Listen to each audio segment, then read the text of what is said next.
राहुल और अखिलेश यादव के बीच तय हुआ यूपी में सीट शेयरिंग का फार्मूला।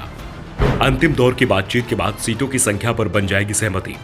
अखिलेश ने दिए थोड़ा झुकने के संकेत, कांग्रेस भी घटाएगी अपनी डिमांड। यूपी में लोकसभा चुनाव के लिए इंडिया गठबंधन में सीटों के बंटवारे की बात बनती दिखाई दे रही है। दावा किया जा रहा है कि सीटों के बंटवारे को लेकर अखिलेश यादव और राहुल गांधी के बीच सहमति बनती दिखाई दे रही है। दोनों नेताओं के बीच इस बात को लेकर सहमति बन गई है कि सीट बंटवारे में दोनों ही पक्ष अड़ियल रुख नहीं अपनाएंगे।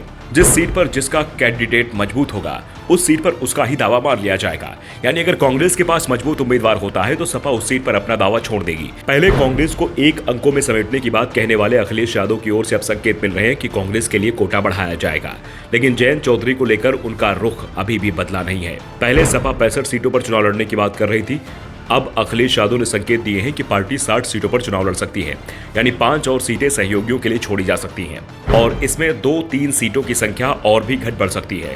कांग्रेस की ओर से जिन सीटों पर शुरुआत में दावेदारी के संकेत मिल रहे हैं उनमें अमेठी, रायबरेली, सुल्तानपुर के अलावा उन्नाव, प्रतापगढ़, वाराणसी, बरेली, सहारनपुर, मुरादाबाद, झांसी, आगरा ग्रामीण, लखनऊ, गाजियाबाद जैसी सीटों पर करीब 25 सीटों पर दावेदारी पेश की गई है।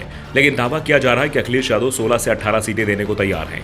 अखिलेश यादव और राहुल गांधी के बीच सीट बंटवारे को लेकर शुरुआती दौरों की चर्चा भी हो चुकी है, जिसमें साफ हो गया है कि चुनाव मिलकर लड़ेंगे और दोनों ही पक्ष मात्र सीटों की संख्या के चलते गठबंधन नहीं तोड़ेंगे।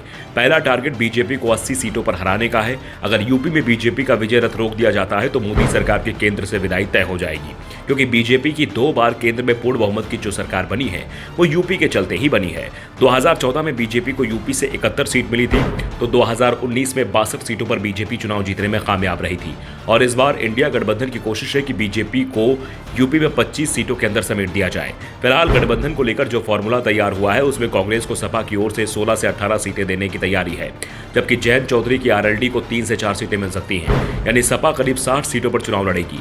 दूसरी ओर कांग्रेस की ओर से 24 सीटों पर दावेदारी की जा रही है। ऐसे में कहा जा रहा है कि अखिलेश यादव कांग्रेस को 1 या 2 सीटें से ज्यादा नहीं दे सकते हैं, लेकिन आरएलडी को 4 से ज्यादा सीट नहीं दी जाएगी। इसे लेकर सपा प्रमुख अपना रुख कड़ा कर चुके हैं। सपा के तमाम नेताओं का ही दावा है कि जयंत चौधरी में वोट ट्रांसफर कराने की ताकत नहीं दिखाई दे रही है। विधानसभा चुनाव के दौरान भी यह साफ हो गया है, क्योंकि जिन सीटों पर सपा का उम्मीदवार था वहां जाट वोट सपा को मिलने की जगह बीजेपी के पाले में चले गए, लेकिन जहां आरएलडी का उम्मीदवार था वहां बीजेपी और आरएलडी के बीच वोटों का बंटवारा हुआ, यानी जाट पूरी तरह से आरएलडी के साथ भी नहीं दिख रहा है। ऐसे में सपा आरएलडी को 3 या 4 ज्यादा सीट देने को तैयार नहीं है, यानी यह साफ हो गया है कि अखिलेश यादव हर कीमत पर 55 से 58 सीटों पर सपा का उम्मीदवार उतारने की तैयारी कर रहे हैं और इस बात के संकेत भी मिल रहे हैं कांग्रेस पार्टी 19 या 20 सीटों पर समझौता करने को तैयार हो जाएगी और यह भी कहा जा रहा है कि ये सीटें तभी मिल पाएंगी जब अखिलेश पर राहुल और प्रियंका दबाव डालेंगे, नहीं तो कांग्रेस को 16 सीटें ही मिल पाएंगी। Bureau report, the such India.